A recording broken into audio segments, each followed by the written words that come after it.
Muito boa noite para você ligado aqui na Fonte TV. Está começando agora mais uma edição do Politeia, no canal 5, em sinal aberto para Goiânia e região metropolitana. Nossa programação também é transmitida pelo canal 4 da NET. Você pode acessar também a rede mundial de computadores, a internet, através do www.redefonte.com. Clique no link Fonte TV e acompanhe em qualquer parte do planeta a nossa programação. A Fonte TV também pega em sinal aberto na região metropolitana do entorno do Distrito Federal, ali em Águas Lindas, no canal 16 e mais 12 municípios desta região. Em Anápolis, pela NET, no canal 9, você acompanha também a programação da Fonte TV. Esse programa é também transmitido em cadeia com a rádio Aliança Notícias 1090 AM. A discussão política deste domingo, 16 de dezembro de 2012, promete ser muito boa. O deputado federal Ronaldo Caiado é o nosso convidado. Ele, que é um político de posições firmes, um político que até hoje não trocou de partido. Aliás, foi o partido que mudou. Ele foi um dos fundadores, um dos criadores do antigo PFL e hoje está presidindo o DEM, o Democratas, aqui em Goiás. Ele é o nosso convidado de daqui a pouco, aqui na Fonte TV e na Rádio Aliança Notícias. Nós vamos para um breve intervalo. Já já a gente volta com a discussão política deste domingo à noite, aqui na Fonte TV.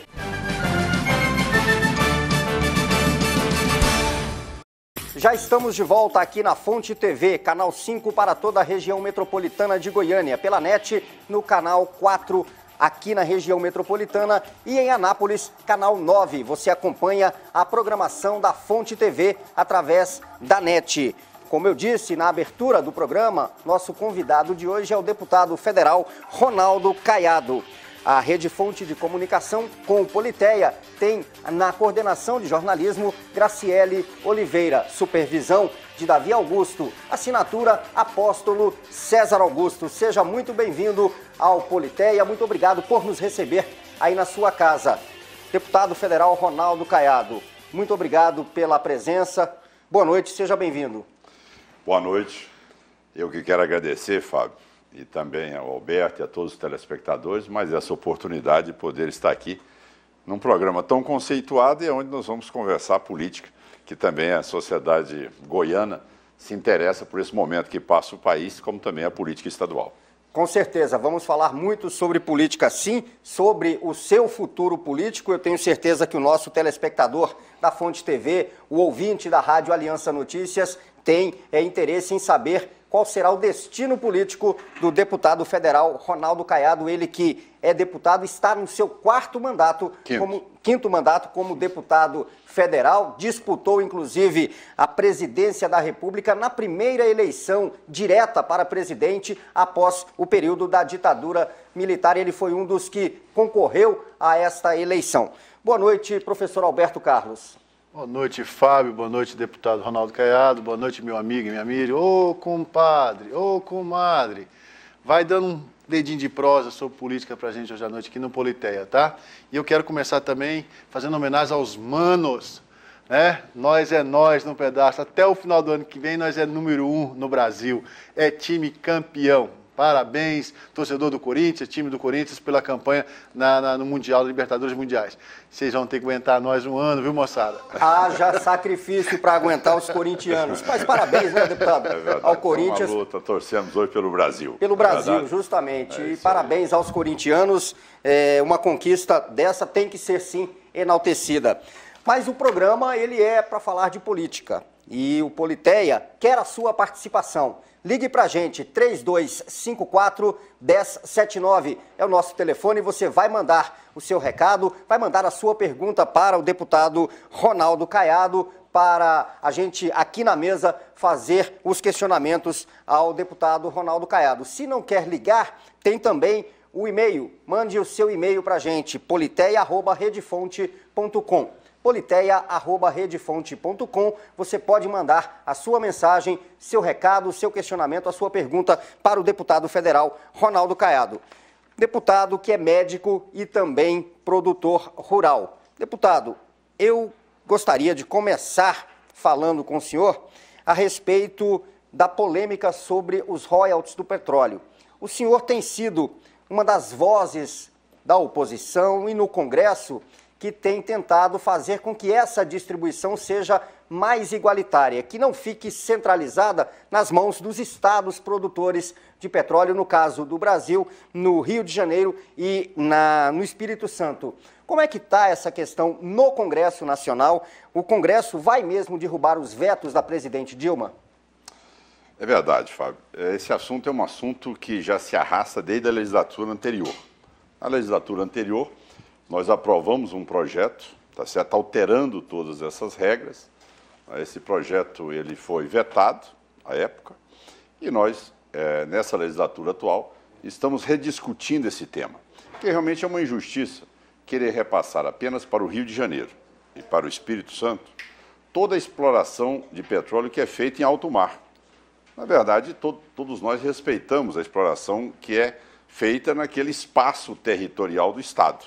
Lógico, ali sim, nós temos as exigências e as necessidades do Estado ter o benefício dos royalties e um pequeno percentual ser repassado ao restante do país. Mas no caso específico dessa exploração que é feita em alto mar, não é? Que é feita às vezes até a 300 quilômetros de distância do litoral, nós não admitimos que essa riqueza, que é da União, ela seja concentrada apenas em 2 estados da federação, como você citou. É lógico que esse embate ele vem se arrastando por algum tempo, ele foi votado no Senado Federal. Quando chegou na Câmara dos Deputados, há mais ou menos um mês e meio atrás, o governo mudou a posição, já não aceitava mais as regras acordadas no Senado Federal e determinou que fosse feito um novo relatório, o chamado relatório Zaratini, onde eles passaram a admitir a redistribuição dos novos contratos que seriam feitos nessas áreas todas do pré-sal. E nós insistimos que aquelas áreas exploradas, tá certo, em todo o oceano, ele deveria ser repassado aos municípios, independente de ter sido já formalizado anteriormente como agora, porque o contrato não é feito com o Estado do Rio de Janeiro nem com o Estado do Espírito Santo. O contrato é feito com a União e nós estamos apenas alterando a distribuição do repasse dessa verba.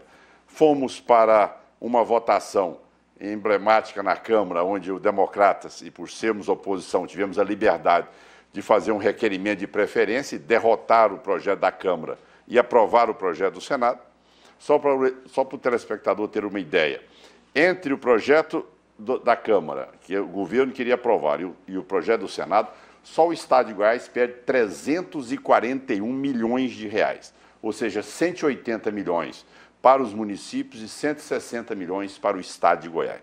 Então, veja bem a importância disso, que será aí você terá uma regra quase que de multiplicação por 2 a cada ano que passa até 2015. Então, nós teremos uma fonte de repasse aos municípios e aos estados que darão a eles condições de sobrevivência nessa concentração toda. A grande final, tá certo? Nossa grande disputa vai ser exatamente na quarta-feira, onde aí o governo vai tentar, de toda maneira, realmente tentar reverter a derrota que ele já sofreu semana passada com a urgência do projeto, e nós acreditamos que, na quarta-feira, nós derrubaremos o veto. Quer dizer para o telespectador, ao derrubar o veto, já fica promulgada a lei que as regras de distribuição são aquelas anteriores que nós queríamos, ou seja, Goiás recebendo os 340 milhões de reais a mais. Os governadores dos estados não produtores estão entrando nessa briga com vocês, estão auxiliando e convocando as suas bancadas para que votem, derrubem esse veto? Olha, na verdade, existe um trabalho mais acentuado no Congresso Nacional por parte até dos municípios. Você sabe, Fábio, os municípios estão morrendo à míngua. Nós tivemos, inclusive, aqui há 2 semanas atrás, com o presidente da AGM, o Luiz Estival, e ele falou sobre isso. É verdade, totalmente inviabilizado. Ou seja, a tese de que a Constituição é municipalista, a Constituição cidadã que nós que foi votada e hoje é a regra maior nossa, na verdade ela transfere a responsabilidade para os municípios, mas a arrecadação da União hoje é 62% para a União e 28% dividido para os estados e municípios. Então, quer dizer, ele transfere a responsabilidade, mas o dinheiro e a concentração dos impostos fica exatamente na arrecadação nacional. Então, a preocupação nossa é exatamente mostrar que nós precisamos trabalhar esse veto, que não é fácil. Para nós termos a derrubada do veto, nós precisamos ter 257 votos favoráveis na Câmara e precisamos de ter 41 votos favoráveis no Senado Federal. Então, você sabe que a máquina do governo, ao entrar, ela muitas vezes faz com que alguns parlamentares não apareçam. E o não aparecimento dos deputados federais vai ser voto contra nós, porque nós precisamos de colocar um quórum qualificado. Tá, deixa eu passar só duas perguntas aqui primeiro. Senhor, pela essa quantidade de votos aqui, nós não estamos falando só de recursos para o estado de Goiás, nós estamos falando para os outros estados também do Brasil, da outra federação. Então, no primeiro momento, a gente acredita que seja fácil unir lá 250 e tantos votos e mais 40 e poucos dos senadores, porque são maioria. Né, que Rio de Janeiro, são maioria que o Espírito Santo e tudo mais. Mas a gente sabe que não é bem assim. Então tem deputado e senador que pode prejudicar o seu estado. Pode, pela pressão do governo federal. Pode então existir. Ele pode prejudicar o seu estado, Exatamente. ele pode prejudicar o seu estado. Exatamente. Então precisa de uma campanha nesse nível. São pressões que, infelizmente, ministros de Estado e mesmo até a posição da presidente em ter vetado, ela já deixou claro que não quer aquilo que nós aprovamos. Ela não quer essa distribuição no país. Ela não quer realmente país. fazer com que haja essa distribuição. Dizendo, olha, eu não quero quebrar contrato. Não, eu quero corrigir a presidente. Quebrar contrato, ela está quebrando com as empresas de energia, que é outro assunto nós podemos discutir. Todos nós queremos diminuir a taxa de energia cobrada no país. Mas o processo do royalties especificamente, não. É fazer justiça com aquilo que não está em território de nenhum dos nossos estados. E outro assunto importante que seja dito é que eles alegam assim, que eles vão ficar com um passivo ambiental e um passivo trabalhista nos municípios que são limítrofes, tá certo? O que nós já esclarecemos até um senador, Magno Malta, que estava se discursando, muito empolgado, e disse, Vossa Excelência é um senador. Deve saber que já existe uma lei aprovada e sancionada pelo presidente, que é a lei de crimes ambientais. Então, essa lei ela é dura, penalizadora, e cada empresa que realmente cometer um crime ambiental ou tiver um passivo trabalhista, ela terá a responsabilidade de ter que ressarcir ou recuperar toda aquela área danificada. Então, isso é sobre a empresa que vai fazer a exploração, não é sobre o município, não. Não, sobre a empresa que vai fazer. A responsabilidade é da empresa que está explorando. Então, esse discurso... Mas eles alegam que esse royalties seria usado para fazer essa finalidade de amanhã tendo um acidente, tá certo? Na exploração do petróleo em alto mar. Tá. Que existe. Tá, mas aí eu queria aproveitar a fala do deputado para tocar num assunto que a gente tem falado muito tempo aqui na Politeia. Eu, o doutor Giovanni, tem tocado nesse muito assunto e queria reforçar e até mesmo ver do deputado se o deputado enxerga alguma luz no fim do túnel com relação a esse assunto. Que assunto? O senhor acabou de falar a questão de que os municípios ficam com todo o encargo de obrigações junto ao cidadão, seja hoje município, seja saúde, seja educação, né? São os principais, até mesmo de segurança. E o Estado também. E o grande arrecadador é o governo federal. Existe alguma coisa na Câmara Federal, no Senado, falando sobre a questão nossa... como é que a gente fala aqui todo domingo? Da redistribuição do FPM e do FPE. Não. É do Pacto Federativo. Bom. Porque deixa eu falar uma coisa, a gente pode falar de redistribuição, mas se no Brasil não sentar para falar de Pacto Federativo, nós não conseguimos aprovar reforma tributária, não conseguimos aprovar reforma de distribuição de recursos na educação. Tem alguma coisa? Você acabou de citar um problema grave, crônico do Brasil hoje. Crônico. Nós temos um governo hoje com mais de 1 bilhão de reserva, mais de 1 trilhão de reais em reserva em caixa e governos estaduais endividados e prefeituras falidas. Literalmente. Quem é prefeito no Brasil hoje é um herói. Prefeitura de 3, 4, 5, 6 mil habitantes, 10 mil, 20 mil habitantes, o camarada é um herói mesmo. E a pergunta é essa, existe hoje dentro do Congresso ambiente, conversa, ou não se fala disso, ninguém trata desse assunto, sobre a questão do Pacto Federativo brasileiro? Ou não tem que ter uma nova constituinte para tratar desse assunto? Alberto, esse assunto é um assunto que eu convivi muito e fui relator por 2 mandatos da reforma política, que seria um passo inicial para aí sim nós mudássemos as regras para que os partidos tivessem mais independência e uma condição de poder atuar politicamente no plenário sem a tutela do governo federal. Hoje você tem um orçamento que é simplesmente consultivo. A presidente, o Brasil, você tem um orçamento que é consultivo, ele não é determinante, ele não é impositivo. Você aprova, tá certo, uma peça orçamentária, a presidente cumpre ou não cumpre se quiser. Se ela gostar de você, ela libera suas emendas. Se ela não gostar de você, ela não libera suas emendas. Pronto, acabou. Gostar aqui, se é posição, quer dizer, oposição. Se você não criou nenhum constrangimento, nenhuma dificuldade para o governo, daí as dificuldades que o Caiado tem em poder liberar as emendas como parlamentar que sou e que tem o direito de tê-las. O meu eleitor tem o mesmo direito de ter o repasse para a saúde, para a educação e para a segurança, como aqueles também que foram eleitos pela base do governo. Então, o que existe hoje, como você diz, olha, por que não discutir o pacto federativo? É muito mais amplo. Nós estamos discutindo a reforma política e nós não conseguimos chegar a um denominador comum. Veja bem a discussão de um pacto federativo. Esse pacto federativo, lógico, vai mexer em vários pontos da Constituição brasileira. E aí sim você tem alterações que têm um quórum muito mais qualificado. No momento onde o governo tem quase que tutelado a maioria dos partidos. Nós hoje temos uma oposição no Brasil menor do que a oposição da Venezuela. Menor do que a oposição da Bolívia. Por que a oposição no Brasil, deputado, não consegue fazer o que fez, por exemplo, o PT? O próprio PT na oposição. Ela não consegue. Qual a mágica do governo? O governo age como um rolo compressor no Congresso Nacional? Não é mágica. Isso aí não tem nenhuma mágica. Isso aí é uma ação, tá certo? Punho de ferro, tá certo? Interferindo nos partidos e determinando ao líder e ao presidente que estejam de acordo com aquelas regras que o partido deseja votar, ou se não, entra o processo de retaliação. Toma-se o ministério, demite-se os cargos, interrompe o repasse do orçamento. Esse o processo está sendo usado. Nós chegamos em 39 ministérios, vamos para 40 ministérios. Nunca existiu isso na história do país. A pessoa você ter 40 ministérios. Antigamente, me lembro, mais jovem, ministro de Estado era uma figura imponente, né? Você sabia o nome de todos os ministros. Era no máximo ali 10, 12 ministros na esplanada dos ministérios. Hoje nós já estamos 39 já criados e vamos para o 40º. Então, esse é o processo que está desqualificando os partidos, tá certo? Tirando o brilho do Congresso Nacional, a autonomia do Congresso Nacional com aquilo que o Roberto colocou. A prerrogativa nossa era discutir o Pacto Federativo, era discutir a reforma tributária, era discutir exatamente a reforma da Previdência, era discutir a reforma política, são temas substantivos que nós precisávamos de abordar ali. No momento em que nós queremos colocar uma matéria essa como pauta, e o líder do governo diz essa matéria não vai entrar na pauta, só nós da oposição, que somos hoje em torno de 110 deputados, no universo de 513. Por isso, essa é a nossa realidade. Aí aparece um outro órgão do poder brasileiro, mais uma coluna do poder brasileiro, que faz o serviço que não deveria fazer, que é o STF, é o Judiciário, legislando no país. Como também o Tribunal Superior Eleitoral, normatizando regras que são competência específica nossa do Congresso Nacional. Que é o que nós estamos vendo hoje. Isso mostra a maneira como o Congresso hoje está menor. Sabe, eu tenho orgulho de ser deputado federal, cumpro meu 5º mandato.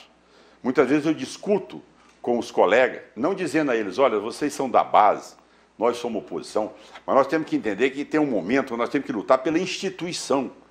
A instituição ela não pode ser aqui uma casa de vassalagem, ela não pode ser um cartório de registro do executivo. Você aprova matérias, a presidente veta a matéria e baixa uma medida provisória com o mesmo texto que foi derrotado na Câmara. Isso é um desrespeito completo. Quer dizer, se a casa é a casa do povo, aquilo que ali foi aprovado, ela tinha que respeitar. Aí ela tem a prerrogativa do veto? Tem a prerrogativa do veto. Mas o veto não encerra o processo legislativo. Você sabe quantos vetos tem arquivado porque o presidente Sarney não coloca em apreciação? 3.000. Isso. 3.000 vetos. Então, hoje, o Executivo governa dessa maneira. Sabe que o presidente do Congresso não tem coragem de colocar os vetos em apreciação? No mesmo momento que ela veta, ela já baixa a medida provisória, um decreto presidencial. Ora, isso é exatamente desqualificar o Congresso. Tirar as prerrogativas nossas de legislar ou de avaliarmos se o veto pode acontecer ou não, como vai acontecer quarta-feira. Ao derrubarmos o veto, não precisa de sanção da presidente. Já está promulgada a lei. Acabou. Deputado, boa noite. Boa noite, Giovanni. Noite boa, doutor Giovanni. Prazer estar aqui na sua presença. É meu. Viu? Obrigado, meus amigos. A você, telespectador, uma excelente noite também. Obrigado por estar me recebendo na sua casa. Deputado, eu recebi aqui do Fábio, às 2h17, porque nós recebemos as pautas aqui do programa quinta, sexta-feira. Vou ler para o senhor. Olá, amigo. Boa tarde. dispensa envio dos temas, porque manda pra gente uns 10 temas pra gente abordar aqui. Hoje, porque o convidado será Ronaldo Caiado. Com ele faremos um programa legal, te espero. Ou seja, a confiança que nós temos aqui na sua presença, na sua capacidade, na sua inteligência, no envolvimento político que o senhor tem, a representação que o senhor tem no Estado de Goiás, nos dá uma pauta livre para discutir. Então, eu queria atestar isso aqui na sua presença, porque realmente você tem sido uma grande representação. E aqui, já vou cortar algum colega aí, que não é nenhum tipo de bajulação, é reconhecimento. Se a gente tem que criticar, a gente critica, se a gente tem que elogiar, elogia. Deputado, eu estou ouvindo atentamente a exposição do senhor, tem coisas que eu concordo, tem coisas que eu não concordo, mas deixa eu colocar uma coisa que eu acho que o Alberto trouxe, e eu acho que eu não consigo ver, nós no Brasil estabelecemos essas mudanças, essas reformas tributárias, a reforma fiscal, a reforma política, reforma previdenciária, reforma de verdade. Pode. Porque o conjunto de interesses são tão grandes e a falta de ideologia no país está tão clara, tão expressa, que fica muito difícil, porque, na verdade, o senhor tem uma ideologia clara, um caminho direto, o senhor tem um regionalismo evidente, mas isso não é evidente em todos os outros colegas políticos. Perfeitamente. Porque as pessoas, na maioria das vezes, estão lá defendendo interesses privados, particulares, segmentado. É mais do que defender uma parcela da comunidade. É defender realmente um interesse pequeno, de um grupo extremamente pequeno. O senhor não acha que chegou um momento de, infelizmente, mas é a realidade, de uma nova Constituição? Uma Constituição que possa estar mais livre do viés ideológico que a Constituição de 88 esteve, porque nós estávamos ali saindo da repressão, da ditadura militar, havia um medo muito grande. Nem se falava de política no Brasil. Não se falava em política, né? Programas desse nível aqui, ela foi zero. E outra coisa, sobre esse calor. Os problemas que nós tivemos na Nova República foram terríveis, Exatamente. em todos os aspectos. Quando o Partido Democratas, né, o antigo PFL, ele reduziu a sua expressão de quantidade, de número, eu, que tenho um viés de esquerda, que sou um socialista, eu falei aqui no Politeia, olha, o país perde com isso. Porque é necessário um bom jogo. Eu vou assistir um jogo do nosso Vila Nova. Do né? Corinthians. Do nosso, não, Corinthians. Vilanovense, Corinthians. rapaz. Bom jogo. Eu sou vilanovense. Para mim, o melhor time do Brasil é o Vila Nova. Coitado. Agora, o que acontece? Nós queremos que o adversário Seja bom. Seja bom. Para dar um bom embate. Senão não dá um embate. Lógico. Senão não dá embate. Não há troca de ideia, não há crescimento. Então era necessário agora, nessa puxada que o PT deu no país, que houvesse uma contraposição. O PSDB não tem tido essa contraposição, porque muitos dos interesses dos dois começaram a ser extremamente parecidos. Nós temos um PT hoje que deixou de ser de esquerda, deixou de ser socialista e é neoliberal. Então nós precisávamos de uma direita clara, expressa, dizendo, olha, a produção passa por aqui, a indústria passa por aqui, nós precisamos, essa questão social é dessa maneira, tudo bem, é um projeto, mas o Brasil precisa produzir. Agora, se isso não tiver amparado com uma estrutura constitucional clara, nós vamos continuar tendo, Alberto, o que você está dizendo aí, municípios fracos, pequenos, covardes, porque quem não tem força não tem como enfrentar essa mistura dos poderes e o legislativo cada vez mais depreciado. O deputado vai comentar isso daqui a pouquinho, logo após o nosso intervalo. O Fábio sempre me corta aqui, viu, deputado? Agora são 10 horas e 30 minutos. Você está na Fonte TV, no Politeia e na Rádio Aliança Notícias 1090 AM. Daqui a pouco a gente volta e aí o deputado vai comentar o que o Giovanni disse e vai também responder alguns questionamentos que nós já temos aqui chegando. Já a gente está de volta.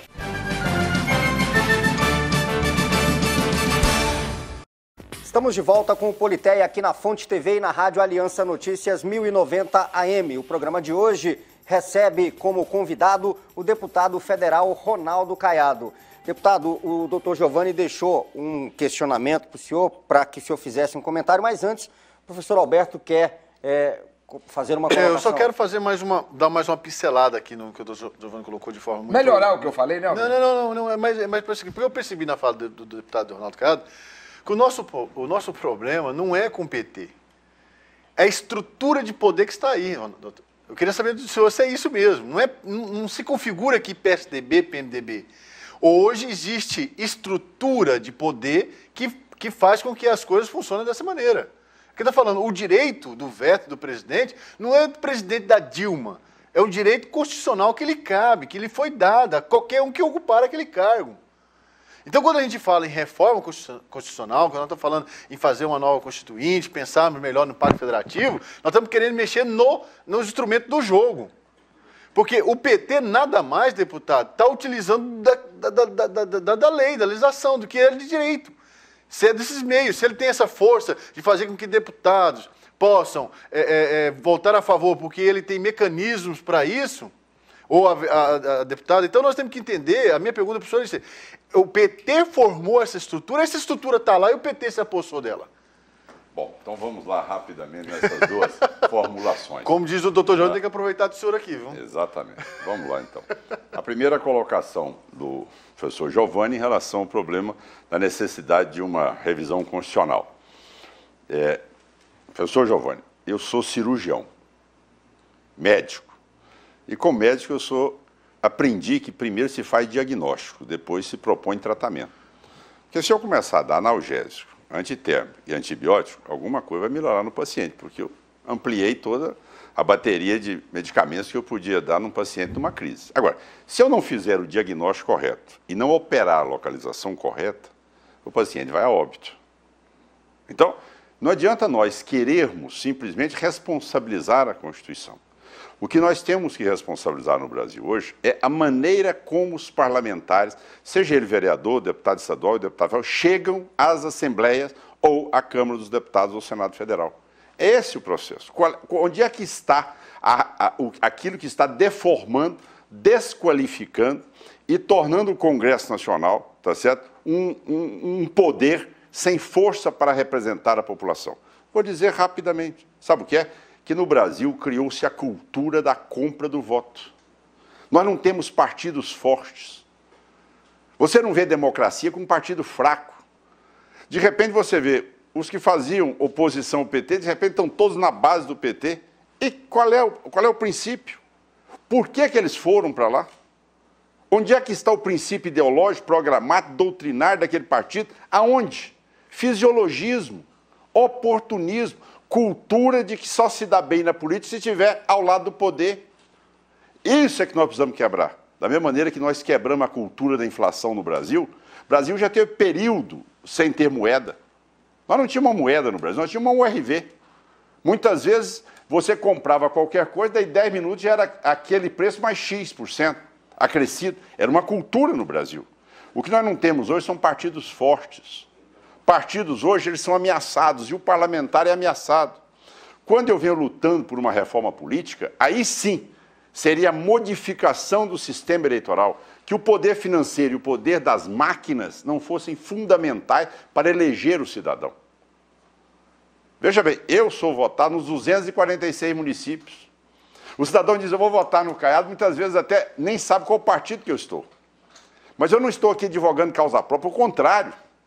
Eu estou aqui advogando uma tese que nós precisávamos de quebrar essa cultura. Que o vestibular fosse pela competência, pela capacidade, pela condição daquele parlamentar representar o Estado, discutir uma política em alto nível. Nós não temos que receber medidas provisórias prontas de ministros. Então, se nós não fortalecermos partidos e não quebrarmos esse vínculo fisiológico com o governo federal, onde ele pode tudo, e aí vem a resposta para o Alberto. Essa tese de que, então, o PT absorveu aquela tese já existente e se adequou a ela e continua fazendo. Não, discordo 100%. Alberto. Em primeiro lugar, eu devo dizer que isso aí vai muito da formação moral das pessoas. O governante, num regime presidencialista, seja ele governador, seja ele prefeito, seja ele presidente da República, ele tem que dar o bom exemplo. As pessoas têm que ter a coragem de assumir o risco. Tem que ter a coragem de dar sinal que ele está ali defendendo o seu país, o seu estado ou o seu município. Ele não pode utilizar, como hoje se utiliza, de que o processo de um mandatário hoje é muito mais para proteger apaniguados ou para se enriquecer aumentando seu patrimônio pessoal. É isso que a sociedade está cansada. Por quê? O que é que o PT prova? O que é que o PT, que aí o professor Giovanni dizia que é do antigo PT, o que é que o PT dizia? Vamos moralizar, Vamos fazer com que o dinheiro público apareça? Onde é que está isso?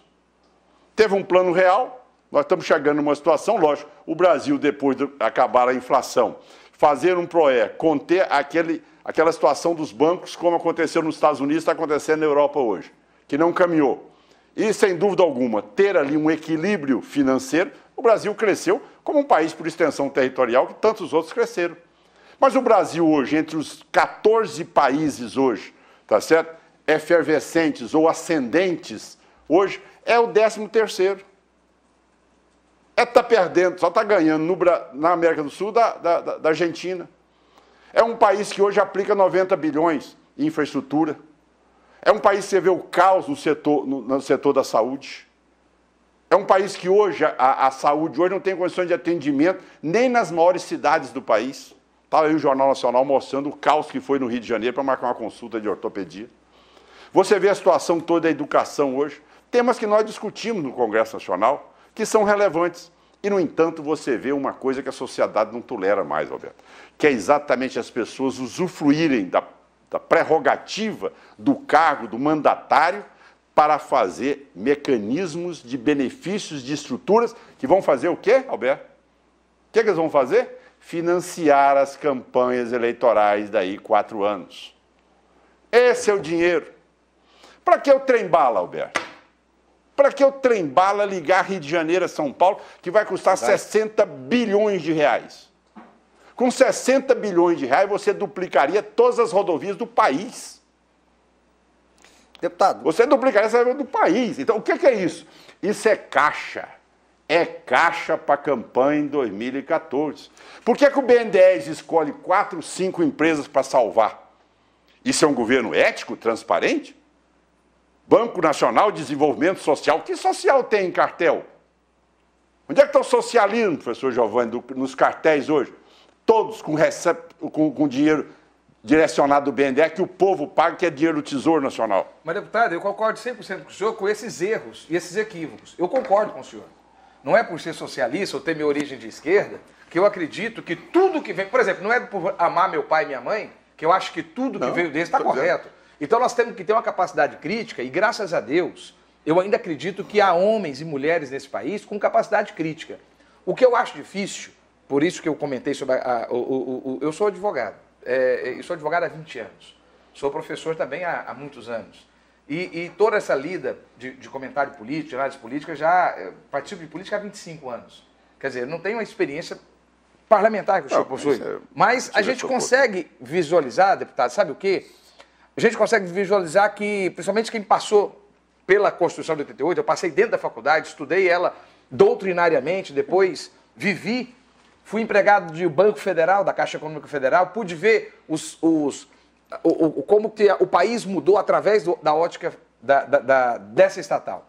O que eu acredito é que seria impossível fazer essas mudanças que o senhor citou dentro da questão política, da reforma política, porque todos os outros elementos que precisam ser modificados, eles fazem que o status quo permaneça. Por exemplo, o presidencialismo é que faz hoje essa estrutura que chegou e se organizou a utilizar também para que permaneça no poder, para que não haja a alternância. E se esse presidencialismo não for atacado, ele só pode ser atacado. Reforma não vai conseguir trabalhar isso. Não, mas você tem países que têm presidencialismo e que vivem muito bem. Não é esse o problema? Não é que parlamentarismo vai corrigir. O problema é que o presidencialismo no Brasil foi exatamente asfixiando os partidos políticos. Foi pulverizando partidos políticos. Foi confundindo a cabeça do eleitor para que não tivesse uma oposição forte. O que é que nós fomos vitimados? Onde é que foi que nasceu o PSD? Dentro do Palácio do Planalto. Deputado, nós temos com qual objetivo? Para esvaziar os democratas? Lançado e arquitetado pelo Palocci, com autorização do presidente, ali para poder negociar cada um daqueles parlamentares, porque é um partido atuante, com bons quadros, que sabe fazer oposição, que sabe debater. Então, são essas deformidades, Giovanni, que nós precisamos de alterar. E a reforma política você pode fazer ela por lei ordinária, por maioria simples. Não precisamos mexer na Constituição para fazer uma reforma política que o fator determinante seja a competência e não o dinheiro que o cidadão chega. Olha aqui no colégio eleitoral. Quanto é que custa aqui o apoio para mim? 100 mil reais. Então tá bom, outra, 100 mil reais tem um colégio eleitoral. Qual é o compromisso que ele tem com essa base? Qual é o compromisso que ele tem no Congresso Nacional? Deputado, ele tem que fazer caixa para fazer a próxima campanha eleitoral? Se o senhor tivesse no poder hoje, se o senhor tivesse no poder hoje, com essa estrutura... A coisa que eu mais sonho. O senhor ia permitir... O senhor ia permitir... O senhor ia permitir... que essa estrutura que mudasse tudo aquilo que o senhor acredita, porque eles acreditam nisso. Como acreditam? Eles acreditam. Se beneficiam. Eles acreditam. Não, se beneficiam. Não, Giovanni. Ok, vamos usar o termo beneficiar. Benefício próprio. Mas o senhor... Benefício próprio. Não tem nada ali de programático. Se hoje não tem nada poder... de interesse do país. Tem o interesse do bolso. Mas permitiria... Tem o interesse do financiamento da campanha. O senhor não acha que é normal quem atinge o poder e alcança o poder tentar mantê-lo o máximo possível? Não. Por isso que eu acho que essa reforma não acontecerá. Aí é a tese do Salazar. Salazar, quando falaram para ele que tinha que fazer eleição lá em Portugal, disse: olha, meu filho, se vocês soubessem o quanto é difícil mandar, ficariam a vida toda recebendo ordens. Então não é essa a tese. Tá certo? Então não é essa a tese. A tese nossa é o seguinte: olha, o cidadão ele tem a prerrogativa do executivo. Agora, a máquina de governo não foi feita para fazer campanha eleitoral. Se você é um bom gestor, se você é um bom administrador, tudo bem.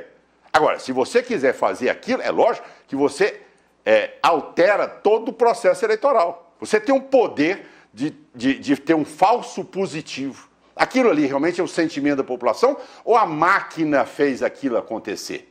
Nós tivemos um caso agora, tá certo? Nós demos conta de quebrar essa estrutura montada. Tá certo que foi Salvador. O ACM Neto ganhou da Dilma, do Lula e do Jacques Wagner. Ou dos três. Agora você vai me falar, é fácil para ele governar? Não, não será fácil. Tá certo? Porque ele terá ali, sem dúvida alguma, tanto a União quanto o governo estadual, tentando não deixar com que ele desenvolva uma boa administração. Por isso que eu falo que nós precisamos de ter no Brasil partidos fortes. O brasileiro não tem a cultura do partido. O brasileiro teve já o DN, PSD, PTB, já teve no Brasil a cultura do partido. O Brasil desfigurou isso, tá certo? Ao criarmos essa... Hoje nós temos 30, tá certo? Partidos. E o Partido dos Militares está chegando aí, você sabe disso? Mas 31, agora tem o partido da Marinha, 32, tem o partido do Paulinho da Força, 33. Mas por quê? Porque Vossa Excelência, Vossa Senhoria é advogada e sabe que o Supremo Tribunal Federal, nós não sabemos de que maneira, alterou a lei, tá certo? Para dizer com que o partido que é criado hoje, ele tem direito a ter o tempo de televisão, ele tem direito também a ter o fundo partidário. Hoje o parlamentar adere, não é só para votar, não. Hoje o deputado adere para receber o que ele tem como fundo partidário e o que ele tem como segundo de televisão. Virou um balcão de negócio fazer partido hoje. Balcão de negócio. Mas aí cadê o legislativo interferir nisso, deputado? Veja bem, essa interpretação foi do Supremo. Eu sei, deputado. A lei é clara. A lei diz, tá certo, que o parlamentar, o tempo de televisão e o fundo partidário serão calculados pelo resultado do dia da eleição. É lei. Nós defendemos isso aqui. A lei simplesmente foi revogada. Nós defendemos isso aqui. Eu só quero reforçar o meu raciocínio. Só um minutinho, Alberto, por favor. Alberto, só terminar. Só um minutinho. Deixa eu colocar aqui algumas questões. As pessoas estão ligando, participando conosco. O deputado precisa responder de forma objetiva, deputado, por favor. Davi Moreira, da Vila Concórdia. O senhor pleiteia o cargo de governador em 2014. Como é que fica a questão do vice, que hoje é do Democratas e é hoje uma indicação do senhor que está na chapa do governador Marconi Perillo? Como é que vai ser essa relação do Democratas com o vice-governador? Em primeiro lugar, deixar bem claro. Davi Moreira, da Vila Concórdia. Deixar bem claro ao Davi Moreira. Não tem nenhum antagonismo entre a posição do vice-governador e a posição do deputado Ronaldo Caiado. Ocorreu uma eleição em 2010. Nós teremos outra eleição em 2014. Todas as pessoas sabem, conhecem meu estilo de trabalhar na política. Eu nunca fui de mais ou menos. Eu sempre fui claro. Eu sempre levei o partido para ter a eleição majoritária. E é lógico que nós temos que nos curvar diante da decisão do diretório, da convenção. Então não tem nenhuma incompatibilidade. Na convenção de junho de 2014, o partido vai se reunir e nós vamos decidir. Agora, é o que eu disse ao professor Giovanni. Dizer que o Caiado não luta, não tem vontade de poder chegar ao governo, isso seria realmente desconhecer a minha trajetória. Nunca neguei isso. Tem político que fala, não vamos falar não, para deixar os outros falarem, ele tem que ser conclamado. Não, eu nunca neguei. Agora, sei que para isso precisa trabalhar alianças, precisa pavimentar e dar musculatura ao partido. Essas alianças precisa buscar coligações. Por exemplo, com o Vanderlan Cardoso? Total, tenho conversado com ele quase que diariamente, tá certo? Vamos, a partir de agora, eu vou encerrar dia 22 as mobilizações do partido. Estou acabando de chegar do Sudoeste Goiano, estava lá dando participando da diplomação dos prefeitos de Aporé, de Itajá e de Lagoa Santa. Estive aqui há poucos dias no prefeito de Faina, agora encerro dia 22 esse movimento do partido. Dia 15 de fevereiro, eu começo toda essa maratona pelo Estado, tá certo? Visitando cidade por cidade, ficando ali, ouvindo, conversando, e participará em vários momentos de vários encontros regionais. O Vanderlan estará conosco discutindo, como outros poderão também a crescer esse processo. O senhor hoje é inimigo político do governador Marconi? Não é questão de inimigo. Eu sou uma pessoa que tem o meu... Ninguém aqui dá tese de inimigo político, tá certo? Eu, veja bem, a confraternização do PT lá na Câmara dos Deputados como presidente, eu fui à casa do presidente lá do PT. É uma posição institucional, tá certo? Não é do ponto de vista pessoal, não é briga de rua, é briga de ideias, tá certo? As pessoas se respeitam, as pessoas estão ali, tá certo? Não é para negociar interesse pessoal. Quando eu estou no Congresso Nacional, estou ali para representar o meu estado de Goiás. Em qualquer momento, seja na renegociação da CELG, você vê o Caiado brigando, seja no ROD, você vê o Caiado brigando, seja na distribuição de dinheiro para a saúde, você vê o Caiado brigando. A minha função e a minha responsabilidade lá é realmente cumprir aquilo que o eleitor me determina. Então não é essa briga, é questão de gestão. A maneira como ele governa é diferente da que se eu um dia puder chegar ao governo, eu vou governar. É Deputado, isso. O senhor acredita hoje que a terceira via tem espaço no estado de Goiás? Em primeiro lugar, que não existe terceira via, tá certo? Em segundo lugar, que essa tese de que apenas as pessoas que estão no poder de algumas estruturas podem competir nas eleições. Eu vou lhe dizer isso. Você teve em vários municípios de Goiás que candidatos, tá certo? Sem a menor estrutura financeira, já por uma fadiga de material, por uma estafa da sociedade que está chegando em Goiás. Você lembra de 98? Lembro. Tinha alguma chance de ganhar a eleição em 98? Nunca. Então, e o que é que aconteceu? Palestra, 0,4%. Exatamente. Houve o que? Um envolvimento da sociedade para que aquilo acontecesse. Nós estamos chegando num momento de fadiga de material. Nós estamos chegando num momento onde as pessoas conhecem bem a gestão do PMDB, conhecem a gestão do PSDB. Então, essa é uma eleição onde as pessoas vão analisar nos candidatos o conteúdo, a sua capacidade gerencial, o seu grau de independência, aquilo que ele fala, se ele pode implantar. Se realmente a campanha eleitoral não será um leilão de secretarias e nem de cargos.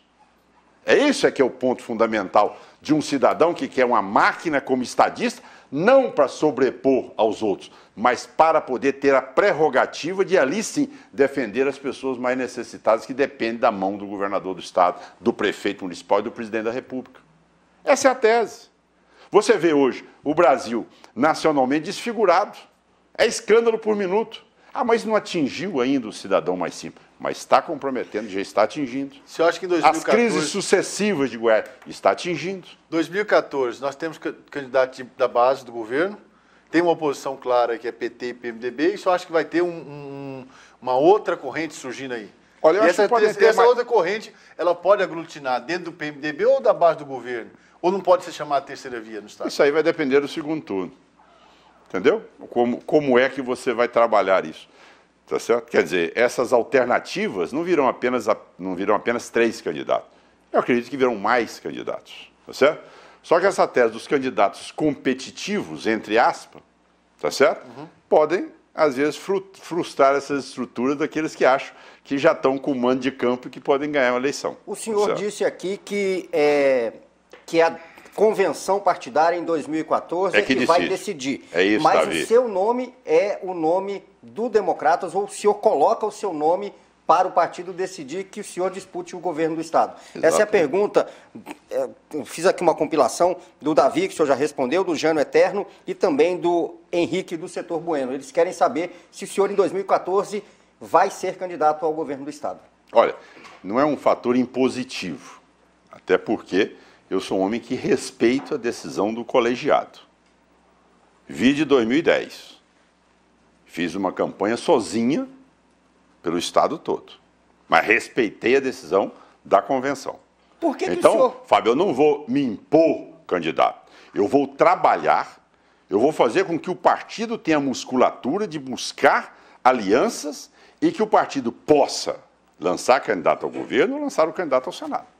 Essa é a posição que eu vou. Agora, eu não posso chegar aqui e dizer, olha, você já sou candidato. Não, isso é um desrespeito com os meus delegados e com todos os meus municípios. Agora, se eu mostrar competência, capacidade de atuar, capacidade de ampliar a minha base, eu quero dizer ao Davi e aos demais outros que eu sempre tive um grande sonho na minha vida, que foi um dia poder governar o Estado.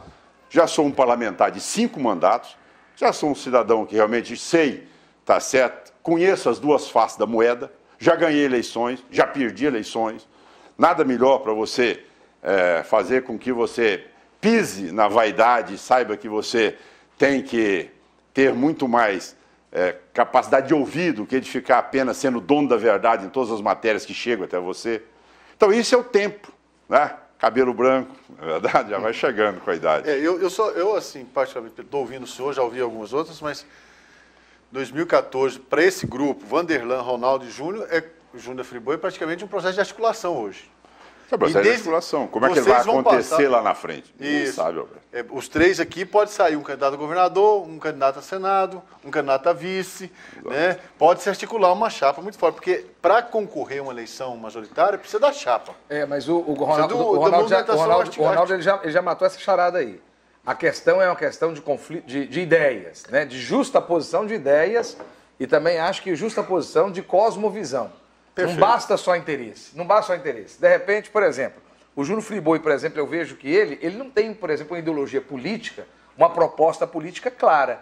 E pode ser que a composição do Júnior pode ser um pouco diferente daquilo que se imagina para a liderança e aquilo que representa o Ronaldo Caiado. E o que o professor Giovanni está colocando não é só aliança. É o eleitor saber o seguinte, olha, eu vou votar no acessório ou no principal, eu vou votar no genérico ou realmente no original.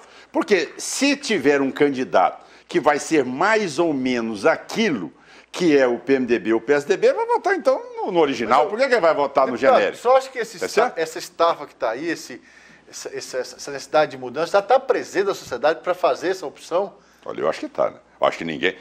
Alberto, eu acho que o senhor está falando aqui pra gente? Eu acho que a sociedade de Goiânia e a sociedade brasileira está atônita diante de tanta coisa. O senhor está dizendo pra gente que o cidadão hoje, após cada campanha eleitoral, você só vê escândalos e ingovernabilidade. Não, o cidadão não vê paz, ele não vê segurança, ele não vê saúde, ele não vê investimento. Deputado, não, mas peraí. Isso é geral. Deputado, só está dizendo pra gente, só um pouquinho. É o que eu estou falando. Não, o que eu estou querendo dizer aqui é o seguinte. Mas todo mundo com observação. Quais são os que estão protegendo e mantendo os outros que estavam dentro da sua estrutura partidária? Qual foi o único que retirou? Não, o senhor está certo. Nesse sentido, não, mas a minha pergunta... Não, tudo bem. A minha colocação é outra. Atingir a todos, eu concordo com você. Agora, a minha pergunta, o povo consegue hoje raciocinar assim, vou votar em conteúdo programático, partidário, e não vou votar nas pessoas? Não, pelo contrário. Você não vai absorver isso. O que o senhor está colocando dizendo a você que a pessoa hoje em Goiás vai votar muito mais no cidadão do que em tudo hoje. Não, mas essa é uma característica do Brasil. Tá certo? Essa é uma característica da política brasileira. Então, articulação. Só um pouquinho, só terminar assim. Então, articulação, o que eu estou dizendo, só está confirmando o que eu estou falando. Essa articulação passa pelos nomes de Vanderlei, Ronaldo e Júnior. Não, mas o processo todo é de como vai poder mostrar o discurso de cada um que seja mais catalisador para ser o cabeça de chapa. Porque precisa do líder local. Lógico. O líder local é necessário. Mas não tem como fazer catalisação. Não tem como fazer política no interior do estado de Goiás sem o líder local. O que vai acontecer é se esse cara que você está trazendo para catalisar, né, para representar, se ele não chegar no líder local, o Iris Rezende teve dificuldade com isso. O Iris Rezende teve dificuldade. Em 98 tinha 33 prefeituras e ele tinha 216. Pois é, ué. Ele perdeu porque não alcançou. Nessa eleição agora, o PMDB o PMDB ele teve dificuldade para o interior, tanto é que uma das funções do Vanderlan, pós-eleição, foi o quê? Foi reunificar o PMDB no estado de Goiás. Ronaldo, é o seguinte, catalisação, tá? O que vai trazer essa catalisação? O que vai aglutinar esses apoios? Uma coisa só, veja bem. A minha pergunta é essa. Minha pergunta é o que o cara vai pregar como conteúdo político, partidário, programático, programa de governo, ou vai ser a sua posição de trazer essas pessoas por alguma articulação que seja além dessa? Seria um novo tempo. Alberto, peraí. Entende? Alberto, nós estamos prontos, a população vai enxergar isso. Assim, o que nós estamos falando, Alberto, é uma coisa só. O eleitor hoje, na eleição majoritária... É o cara, é o cidadão. Exatamente. É o perfil, é o histórico, é a vida pregressa, sabe? É o currículo daquele homem na sua trajetória de vida. É isso que muitas vezes não foi enaltecido e nem valorizado, e que será agora. Agora você fala assim, não, cara, você está numa aposta que eu não concordo. É o direito seu. Agora, eu fiz a minha vida política calcada nisso. Eu acredito nisso, entendeu, Alberto? Eu não estou questionando. Então, quer dizer, eu se amanhã, olha, tudo bem, não ganhou eleição.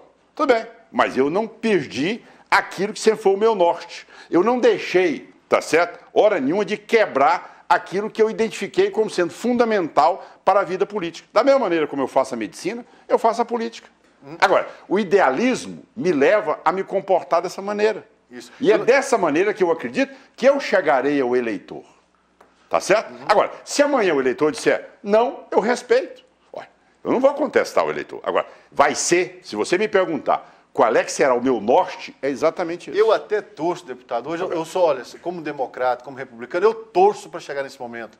Me dói ver uma Dona Maria, que antes de eleger, pega R$50 de um bandido, que fala que é dinheiro do bolso dele, a gente sabe que não é dinheiro do bolso dele, porque se ele ganhar, ele vai tirar das estruturas públicas do país o dinheiro que ele pôs na eleição, ou se ele não ganhar, ele vai pegar um cargo lá para depois cobrir as despesas dele. Me dói essa mulher ou esse homem, sabe? Pegar R$50 para votar.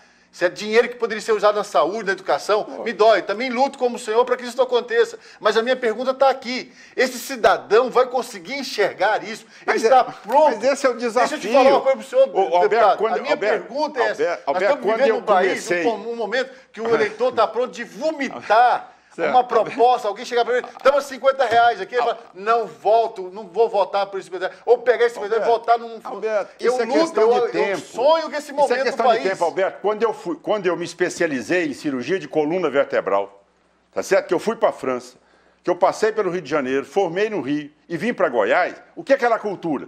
Operar na coluna vai para cadeira de roda. Operar de coluna vai para cadeira de roda.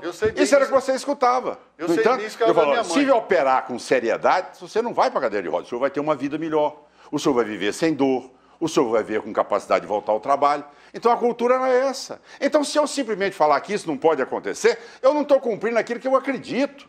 O que eu acredito é isso. Eu não tenho política como profissão, Alberto. Eu não tenho política como profissão.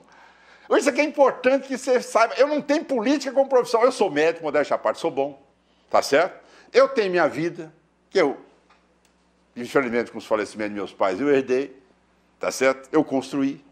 Então eu tenho a minha vida. Se amanhã eu não tiver o sucesso na eleição, isso não exige de mim ter que capitular de posição, ter que ir lá pedir emprego para A ou para B. Não, eu estou tranquilo. Tá certo? Vou continuar a minha profissão. Eu já perdi a eleição, Alberto. Continuei com a mesma rotina minha no dia a dia, trabalhando, operando e fazendo aquilo que deve ser feito por um cidadão político. Agora, eu faço política dentro desse ideal. Se eu quebrar esse ideal meu, e se eu entrar nesse jogo, eu vou perder longe, Alberto. Sabe por quê? Porque eu sou incompetente nesse jogo.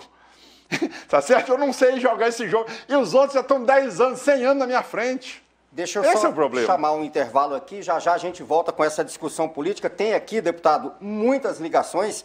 Olha só, a Vera Guiotti, de Pires do Rio, a Deuseni Gonçalves, do setor Campinas, o Flávio Bueno, de Aparecida de Goiânia, Dalila Carvalho, parabeniza o deputado Ronaldo Caiado, o Jonas Rocha, aqui do setor Faisalville, também acompanhando o programa, parabeniza a presença do senhor aqui, o Antônio Carlos, do Parque das Laranjeiras, esse assunto a gente vai falar daqui a pouco com o deputado Ronaldo Caiado sobre o resultado da CPMI, Operação Monte Carlo em Brasília. Carlos, do bairro Independência, ele também está acompanhando o programa e ligou para mandar um abraço para o deputado Antônio Cordeiro, do setor Eldorado. E também tem uma pergunta aqui, entendo eu ser um pouquinho provocativa, daqui a pouco eu faço para o deputado Ronaldo Caiado, que é o nosso convidado de hoje aqui no Politeia. Pura Política. Um breve intervalo e a gente volta.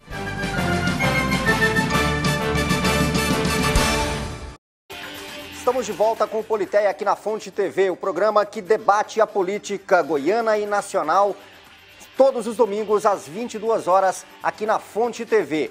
Hoje, nosso convidado mais que especial, deputado federal Ronaldo Caiado. Na bancada também, os companheiros de todos os domingos, Giovanni e Alberto Carlos. Deputado, aqui não para de chegar elogios à sua pessoa, à sua conduta como político, e isso até às vezes difícil de acontecer. As pessoas entendem muito que o senhor é um homem de posições coerentes. O Cláudio Moraes, lá da rádio da Feira da Moda Goiana, ligou também para parabenizar o senhor. O Luciano Papini está com os filhos, Pedro e Luma, também ligou, está assistindo, acompanhando o programa. Muito obrigado pela audiência. Deputado Ronaldo Caiado, o senhor tem um projeto, tem uma pergunta aqui da doutora Helena sobre não é o ato médico, um projeto... Carreira de Estado. Do médico no Estado. Ela pediu que o senhor discorresse sobre esse projeto.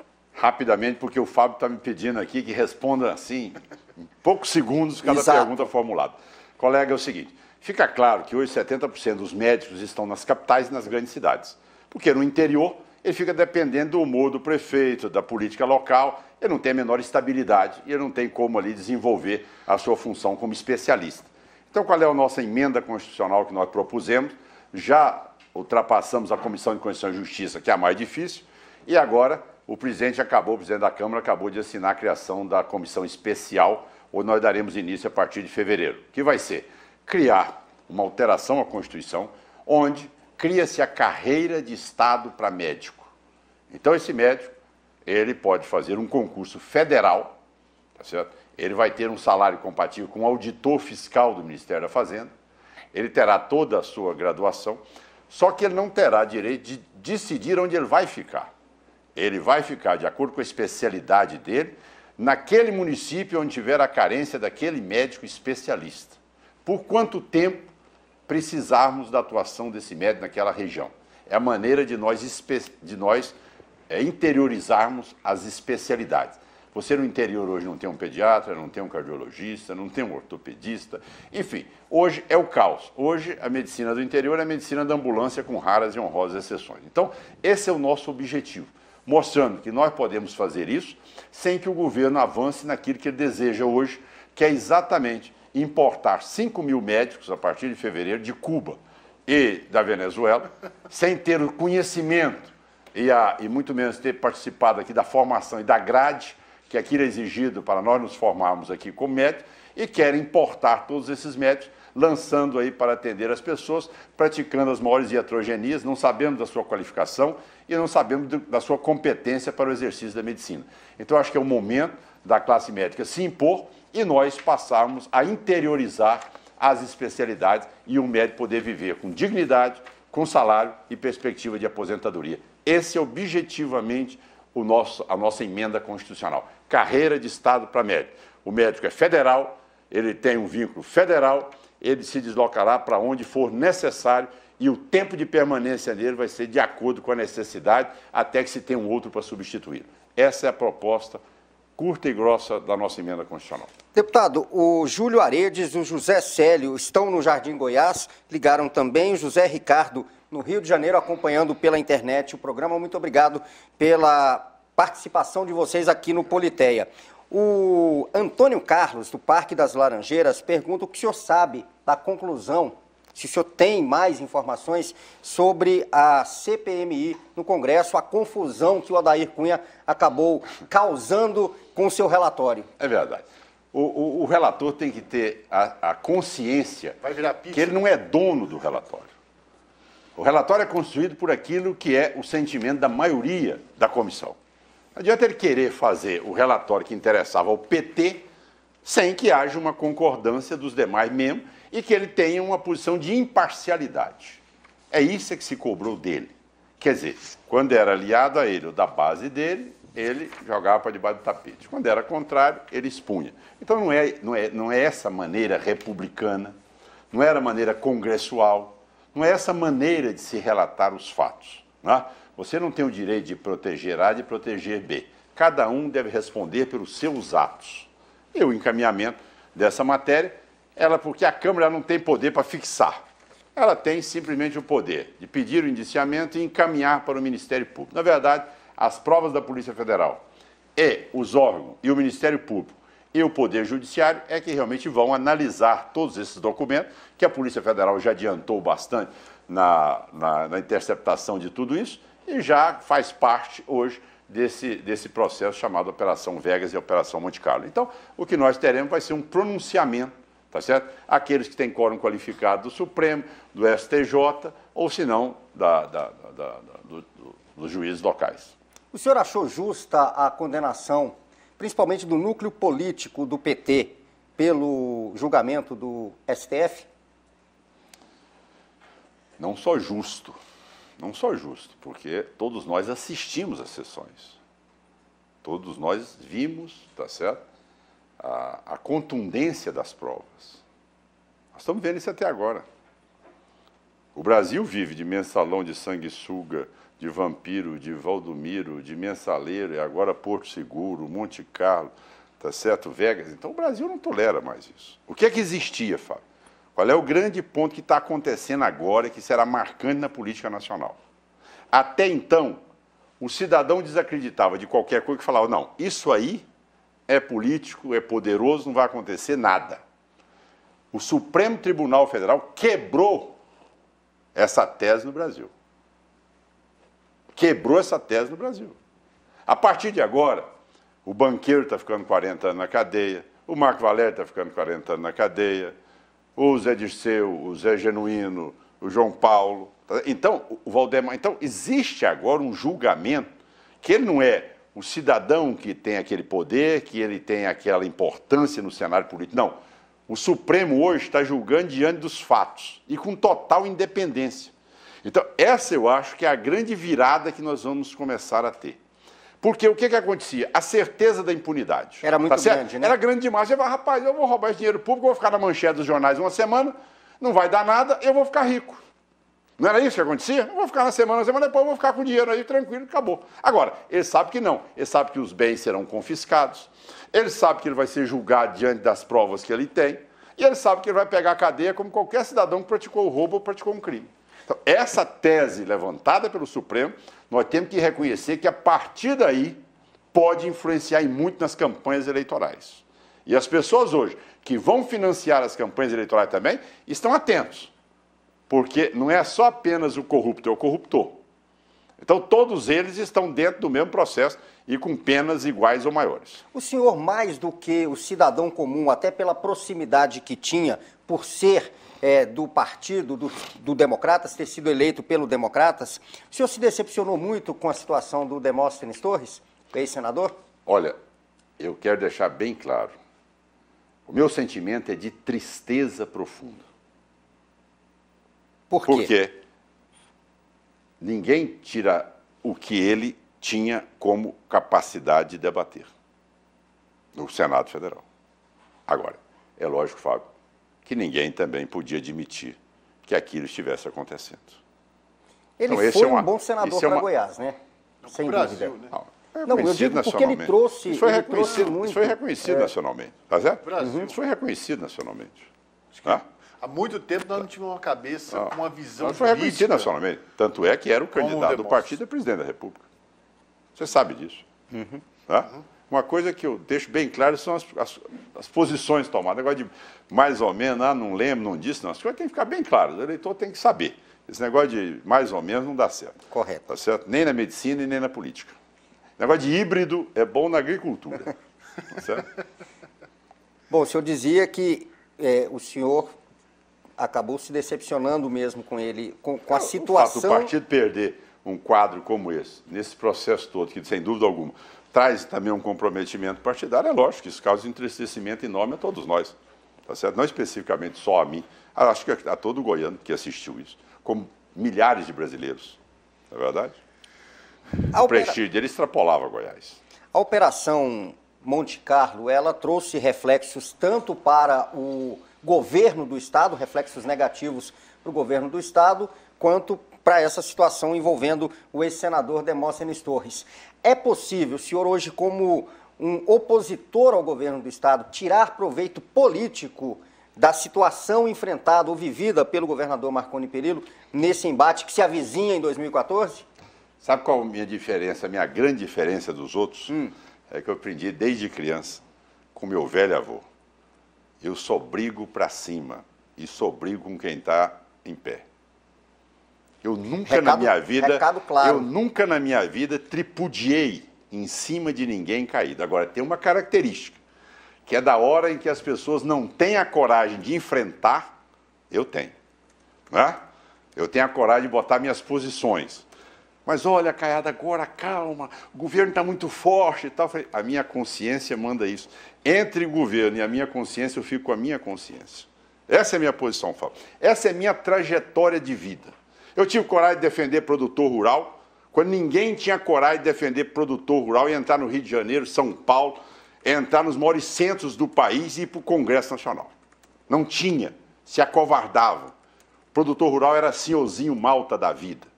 Tá certo? Era o Caiado que foi para dentro da Constituinte, com o produtor ao lado, e dizendo, mas você não é produtor, sou médico, minha vida é da medicina, mas não vou deixar de defender minhas raízes, porque sei que é um setor honesto, digno, e não pode ser massacrado pelas pessoas que acham que o produtor rural não faz o social, que é quem mais faz o social nesse país.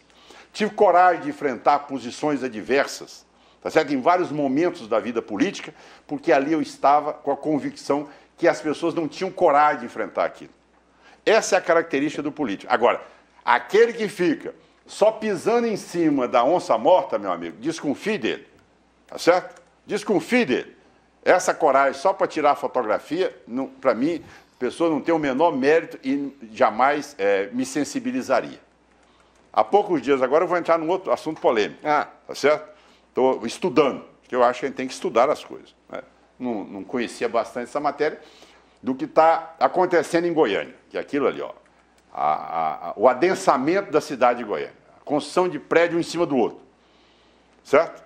De repente, Goiânia toda pode ser construída.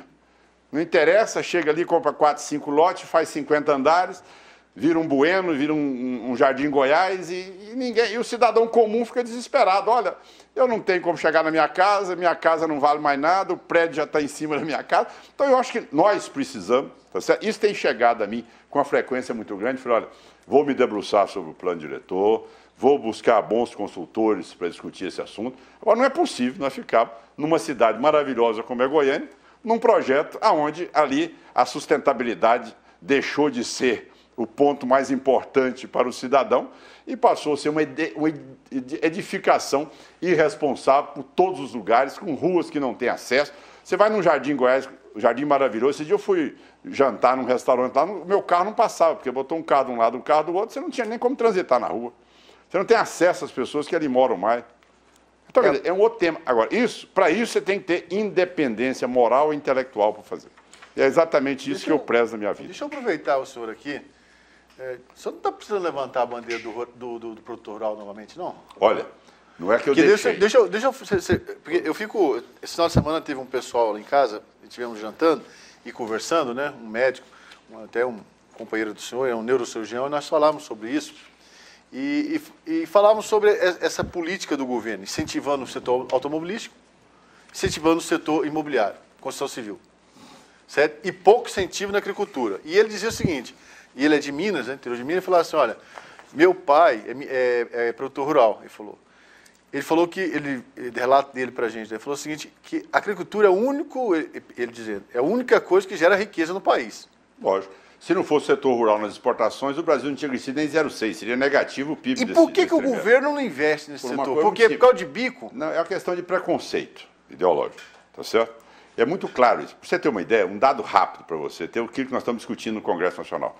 Por exemplo, hoje, o governo chama República Federativa do Brasil. Das Montadoras do Brasil. No governo atual, é República Federativa das Montadoras do Brasil. Porque toda a crise no ABC paulista, o BNDES chega, isenta IPI, o prefeito é que paga, porque a IPI vem para o FPM, não é não? Então ele faz cortesia com chapéu alheio, tá certo? Para salvar as montadoras no Brasil.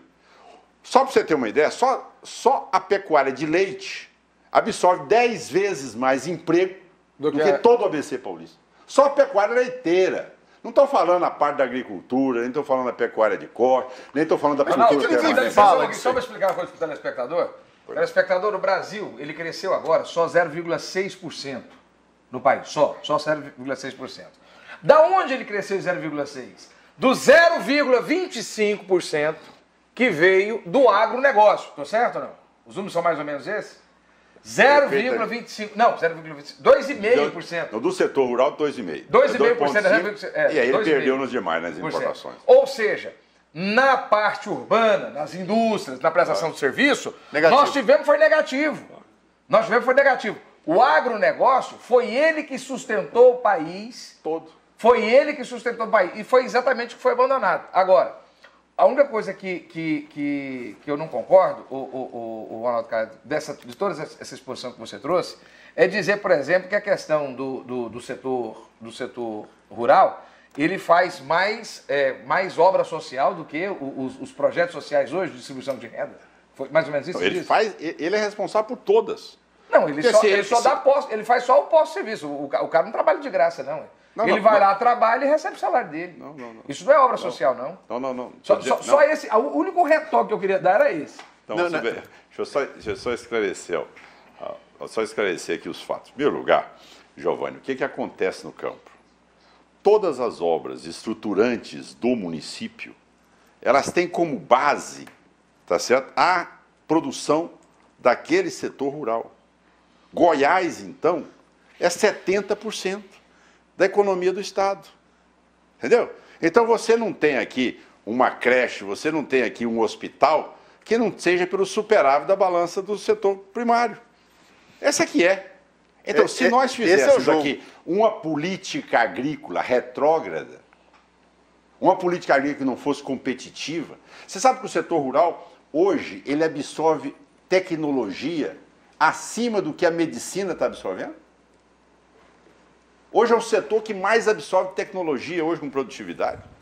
Então, é um setor altamente qualificado. E, lógico, que o resultado dele vem no benefício do todo.